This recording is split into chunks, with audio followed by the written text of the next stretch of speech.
हमारे सुई से कोशिका निकाली, न्यूक्लियस को हम लोग फाड़ेंगे, उसमें आएंगे तो ये करता क्या है।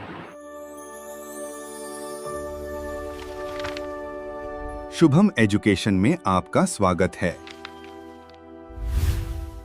नमस्कार दोस्तों, तो आज हम जानेंगे गुणसूत्र यानी कोशिका का 14वां अंग जानेंगे।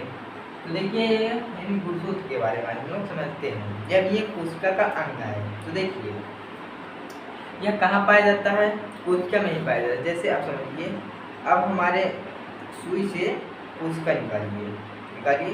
अब आप निकालेंगे तो 1-2 कोशिका नहीं निकलेगी, 10-15 कोशिका निकल जाएगी। उसमें से आप एक कोशिका लीजिए और उस एक कोशिका जब लेंगे और उसे जब जूम करके देखेंगे तो उनमें उस कोशिका में ये सब सारे अंग दिखेंगे। फिर उन अंगों में से न्यूक्लियस को हम लोग निकाल लेंगे। जब न्यूक्लियस को हम लोग फाड़ेंगे तो क्या मिलेगा, क्रोमोसोम मिलेगा। यही ऐसे ही स्ट्रक्चर यानी 46 ठो मिलेंगे, ऐसे ही समझिए 46 ठो मिलेंगे।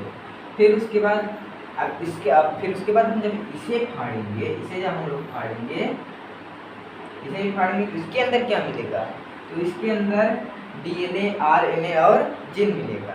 इसको हम अलग से वीडियो बनाएंगे डीएनए और आरएनए और जीन का, तो आप लोग उसमें जाकर देखेंगे। इसमें बस ऐसे समझते हैं। तो इसके अंदर डीएनए और आरएनए मिलता है, तो यह होता है। अब आप लोग कहेंगे देखिए यह कहाँ पाया जाता है, तो यह हमारे केंद्रक में उपस्थित होता है, न्यूक्लियस में। हमने आपको अभी बताया कि उसको फाड़ेंगे तो इसमें मिलेगा। तो फिर उसके बाद मानव में कितने होते हैं, तो ये 46 होते हैं, जोड़े में 23 होते हैं। और जब इसको हम लोग फाड़ेंगे तो डीएनए और आरएनए, फिर उसके बाद जीन निकलेगा। इतना आपको कंफर्म हुआ। अब आप लोग कहेंगे कि इससे आप जोड़े में क्यों लिखे हैं, 46 तो लिखे ही है, लेकिन इसको जोड़े में क्यों किए हैं, और ये क्रोमोसोम या गुणसूत्र ये करता क्या है। अब आप लोग के मन में यही सवाल उठता होगा। तो देखिए करता क्या है और ये जोड़े में क्यों है। तो देखिए ये क्या करता है, इसी से हमारे शरीर का निर्माण होता है। किससे, क्रोमोसोम के कारण। अब देखिए यह हमारे शरीर में जोड़े से क्या हो, जैसे हमारा शरीर जोड़ा है, अब हाथ जुड़ा है, दोनों हाथ जुड़े हैं, पैर दोनों जुड़ा है, दांत जबड़ा जो है ये भी जुड़ा है, नाक जुड़ा है, आँख जुड़े हैं, ये सब सारी चीजें क्या है, जोड़े में है, इसलिए यह भी जोड़े में रहता है। समझना है आपको। अब देखिए मानव में 46 होते हैं, 46। फिर उसके बाद फीमेल में 44 + 2 46, मेल में 44 + 2 46। अब इसका मतलब समझिए 46 और 46 मतलब 44 और 44 का।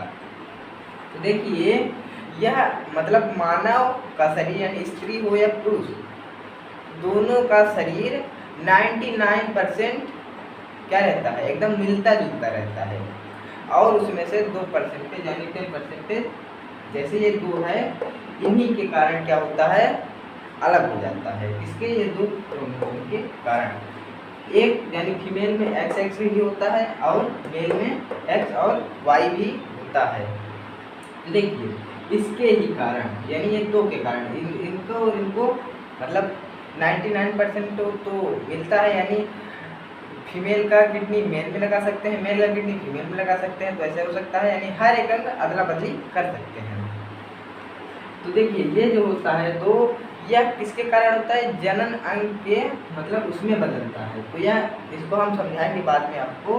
तो इसका आज के लिए बस इतना ही। तो देखिए गुणसूत्र क्या होता है, तो आप क्या समझ में आया। तो यह होता है किसमें पाया जाता है, न्यूक्लियस में यानी केंद्रक में। तो आयुर्वेद मानव में 46 होते हैं। फिर जब इसे फाड़ के देखेंगे तो हम लोग डीएनए, आरएनए और जीन पढ़ेंगे। तो इसे आज के लिए बस इतना ही। तो अगली वीडियो में हम लोग 15वां पार्ट जानेंगे। तो आज के लिए बस इतना ही। तो इसका एक स्क्रीनशॉट ले लीजिए।